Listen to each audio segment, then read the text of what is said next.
for my money, I'd rather look at the people who have been living responsibly throughout their entire life and say, wow, thank you for contributing to society. Thank you for doing your best to stay healthy through an entire lifetime so that you could give and love and serve and help others more than just need help from others.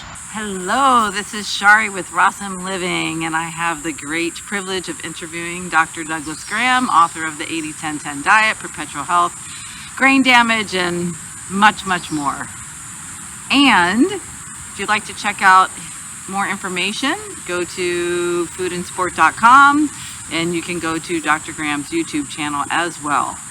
So I'm taking him away from this moment at the beach you can see in the background after completing his retreat here in Costa Rica, which was phenomenal, I must say. I had the privilege of being the chef. I'm very honored and grateful. And I'd like to ask you a question. Are you game? Sure. All right. Sure, anything you want. Thank you in advance. Question is, who do you think deserves getting applause or reward or acknowledgement right now in our society, since we have so much going on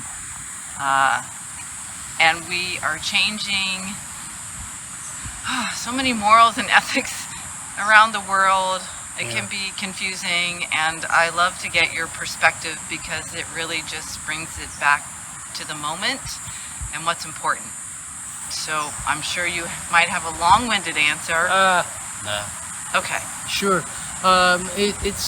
It's a fascinating world, and I think everybody deserves some attention and some applause and pats on the back and kudos.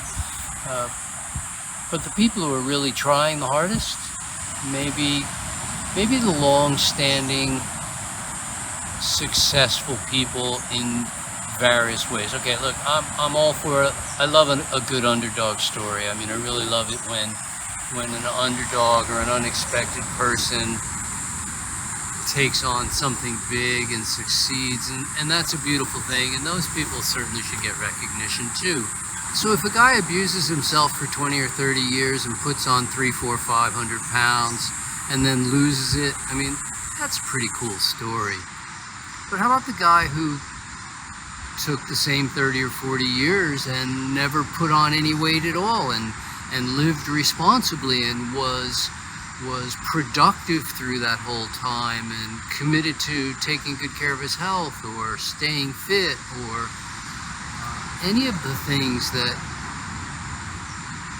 being persistent and consistent, whether it was, how about the person who never drank, or the person who never smoked, or the person who never used drugs, or the person who never gained the weight, or the person who's always been fit, or the person who has pursued their education all the way through their life. Or I think these people should get more notoriety than they do. I think they should get some acclaim. Isn't it great that an underdog succeeds, and every once in a while, a thin person emerges from somebody who wasn't functional even?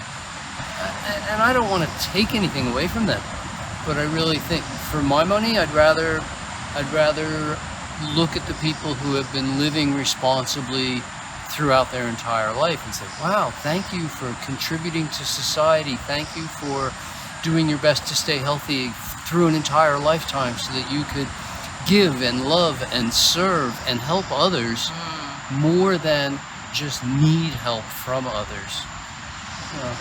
I look up to the people who have been persistent and consistent in that way. That's a great perspective, and that would tie really into our sick care system, which is not healthcare, and people that have already some health crises in their life and they have to get insurance, and those of us that are healthy, we don't want to pay into that model because it doesn't truly benefit us. Well, in the social medicine systems, everybody pays in advance whether you're healthy or well, and in some of the more open systems, we'll see sometimes you get a little tiny reward if you're not a smoker, or if you're not a drinker, or if you haven't become obese or whatever. But the people who are fantastically healthy, they're reaping the benefit of being fantastically healthy, but they're also paying the same premiums for their insurance as everybody else, even if they haven't been to a doctor in 30 or 40 years. Correct. They're still paying for it. And I think that's perhaps a little crazy perspective of how we do things. No matter what you do, there's always going to be discrimination. You can't get away from discrimination. If you charge by the pound for an airline seat, then heavy people have to pay more than thin people. Tall people have to pay more than short people. You know, but I mean, that's how they do it at UPS. They charge by this pound and how big the box is. Interesting. And nobody says, oh, that's discrimination. All boxes should be sent for the same cost. You know, we don't do that when we mail a box or when we mail an envelope. When you get on a train seat, I mean, everybody pays the same price for a ticket on the train. And but either way, it's discriminating. You're either discriminating against the thin or you're discriminating against the fat. Some way or the other, there's discrimination going on. And discrimination isn't automatically a bad thing. Okay. To be able to discriminate, you know, something that is self-constructive behavior from something that is self-destructive behavior is an important discrimination to be able to make. But to treat everyone equally, just say, okay, we're all equal. Well, you know, like the saying goes, we're all equal, but some are more equal than others. You know, should the caregiver pay the same price as the care receiver? I don't know. And I'm not saying how it should be, really. I just know that the idea that we shouldn't try certain things, or we shouldn't be open, or maybe it is discrimination against the healthy to charge the unhealthy, especially the obese, the same price for an airline ticket. And maybe that should be looked at. It's not up to me to say, fortunately, you know, it's not my world, I'm not making the decisions. But I don't think we should just automatically go, it's discrimination, we shouldn't look at that issue. Because discrimination isn't automatically bad. It can be. You know, if you're discriminating against a group of people where you haven't even met the individuals, this could be a very biased view, and that needs to be looked at. As a doctor, you know, I work with individuals one at a time, so I've just always taken people one at a time. Yes. And that doesn't make me right either, but it's just the way that I was viewing the world.